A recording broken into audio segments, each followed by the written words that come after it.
Welcome back to some professional StarCraft 2 from WCS Spring 2019. These are the playoffs.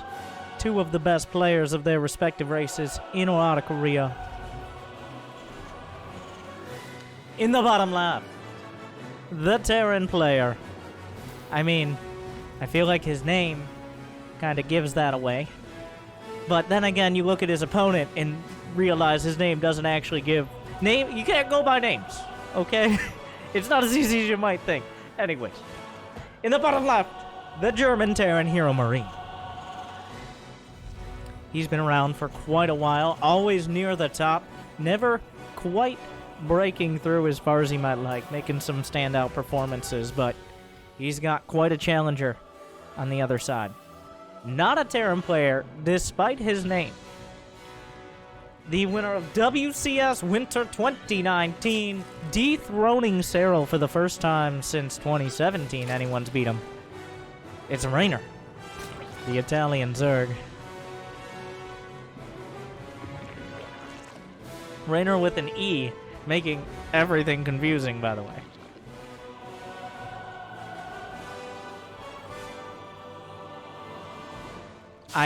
Now, this I don't know, and I think I'm about to sound dumb when I say it. But I'm gonna say it anyways. Is Reynor just, like, spelled with an E in Italian for some reason? Why would the name change its spelling? That doesn't really make sense, but... Or is he just like, I want Reynor, but slightly different?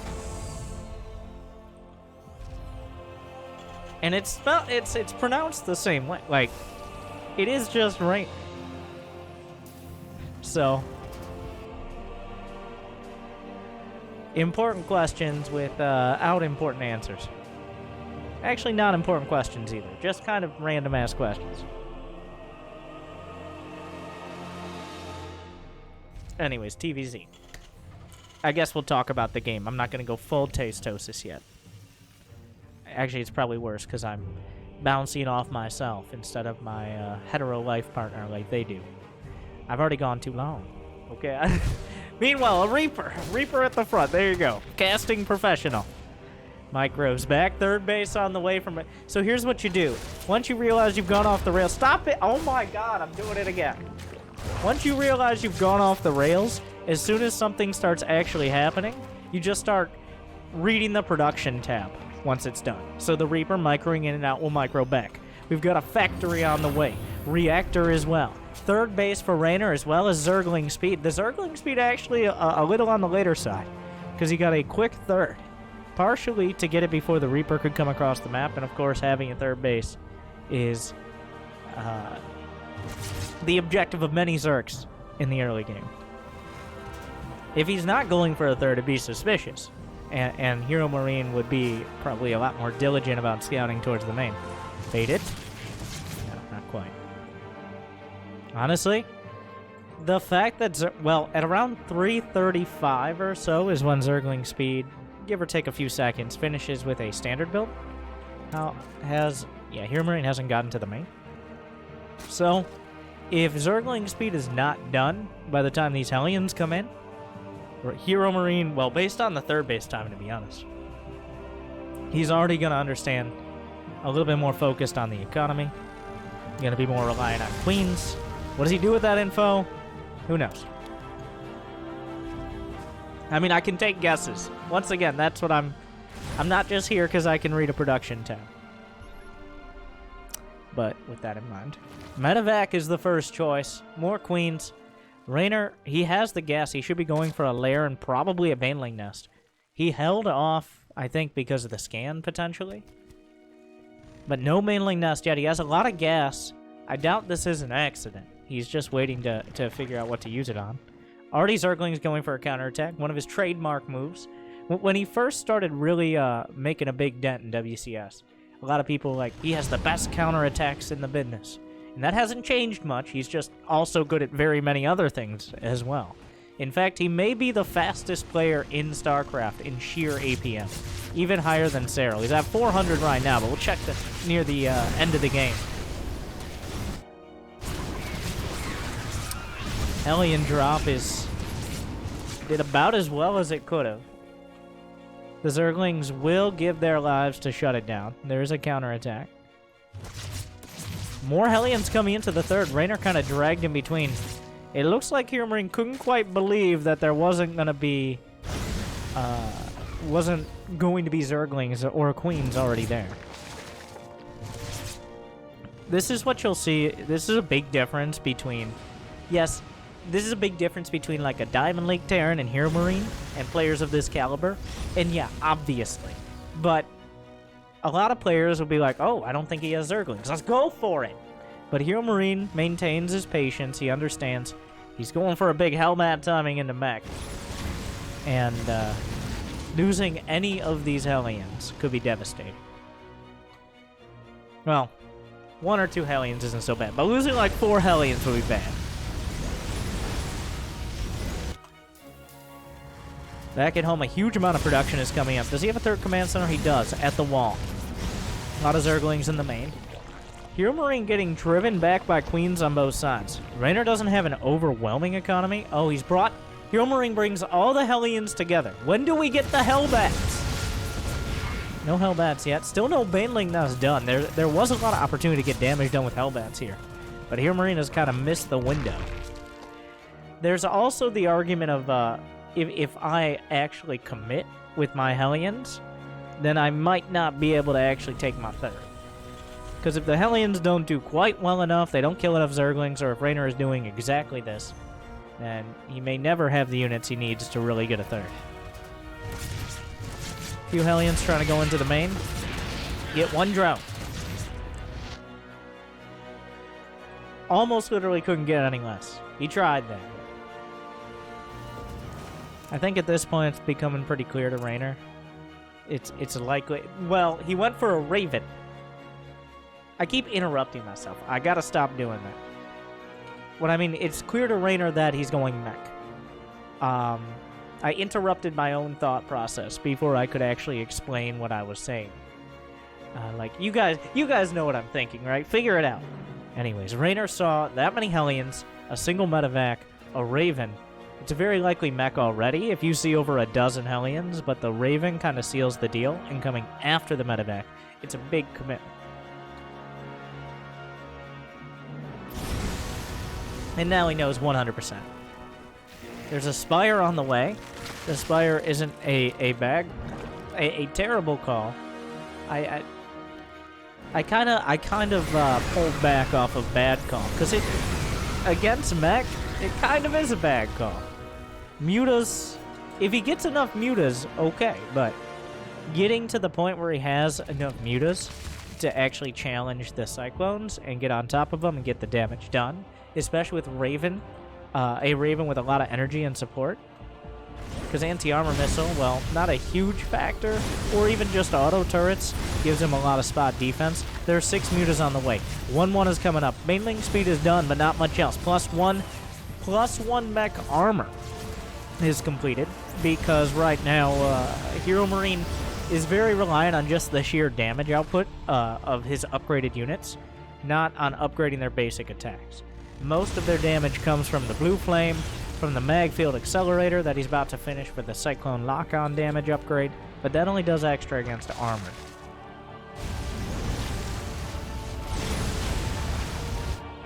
The mutas are trying to be sneaky, but Heromarine has easily found the minerals to put a turret in, not each mineral line, but on the outer mineral lines, and I think he did scan either the mutas, or he's kind of just felt them, I guess. Just based on the fact that Reynor had no other units but Lings and Banelings, and he was playing passive.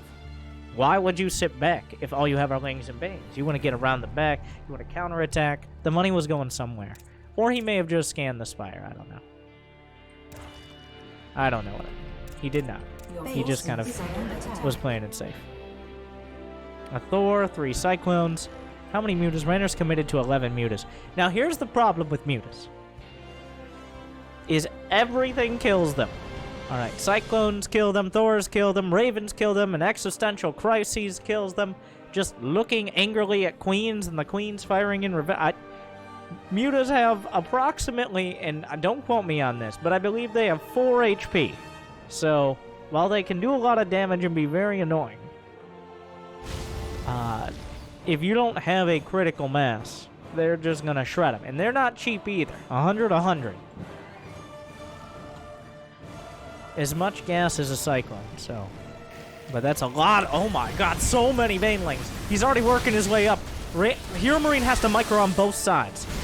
Now, Reynor has to choose where the mutas go. He wasn't microing on the left. A lot of his Hellions and Hellbats, well, he had no Hellbats taken out. The Cyclones, the Lings get on top of him. The Blue Flame Hellions doing pretty well. He saves a single Cyclone, drops it back down. He doesn't seem to care about that particular Cyclone. Oh no, the Banelings are running into tanks! Not the most efficient target. He tries to get on top of the Thor. Did he finally find an opportunity? Unfortunately, as we can see here, Mutas, 4 HP, a strong gust of wind or a few Thor Javelin missiles will be enough to drive him back. While Reynor did a lot of damage, it's all superficial. And remember, every single time a Baneling attacks, it dies. It's very sad. So Reynor lost. He lost a lot more than 15 Banelings, but it's kind of how you calculate it. He's lost now 9,000 resources to just 6,300. Because, of course, if a Baneling attacks, it doesn't count as a unit lost. Whereas if it gets, like, shot by a tank or something, it does. I think this is the problem a lot of Zergs find themselves in. Like, Reynor is maxed out, but a lot of that supply is in mutas. So you have to make the mutas useful, while also teching to something that will actually kill Heromarine's army. And what is that something going to be? A hive is on the way. Lings and Banes are coming up. Broodlords are a strong and consistent choice. He's still a long way off. Reynor has to live through this. A big counterattack on the third. He's going to kill a bunch of the SCVs. The wall was open. He's going for the fourth. There is a planetary there. This will drag Heromarine back, it looks like.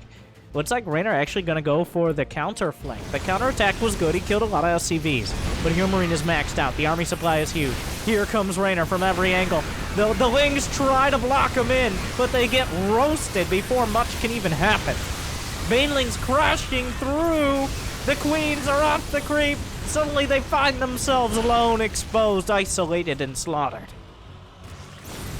Heromarine turns the times. The army supply...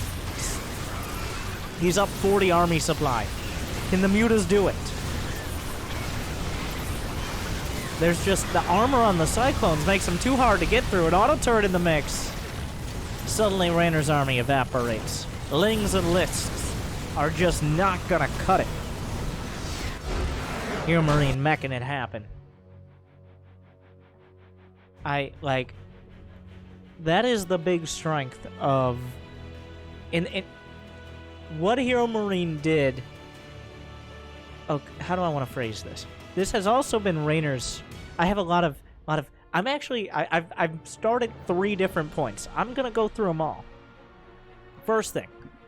For all... Not specific to these players. Is the ambiguity between mech and bio.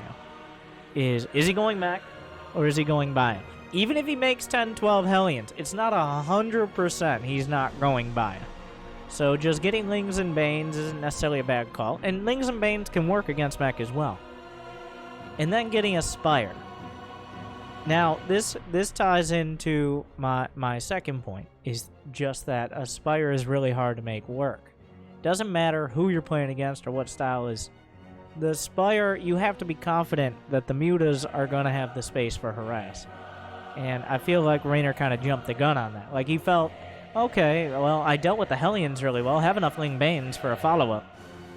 Well, not against Blue Flame Hellions. And then third, Reynor has historically struggled against mech. Like, he has a tendency... I'm not saying he's bad against it, but more than most other styles and most other matchups, he really has that let's build up and go kind of mindset. That isn't always and usually is rarely the best call against mech. Whereas if you watch Cyril will get infestors, we'll get a bunch of queens, static defense, we'll make sure we lock it down, hive tech, all of that. He's very, very ready to switch gears into hive tech. Whereas Reynor's like, go, go, go, 80 drones, 500 APM, speaking of which. Oh yeah, at the end of the game, 540 APM. On average. So, go, go, go! But no amount of speed is gonna solve how strong and hard it is to beat mech without hive tech. So, hopefully you enjoyed the breakdown. Reynor, not looking perfect in that match, but he is still one of the best players in the world right now. And maybe outside of Korea, probably in the top 5 easily. I mean, he did win WCS Winter, but at least, yeah, top 5. I'm hesitant to say top 3, but he's definitely top 5. So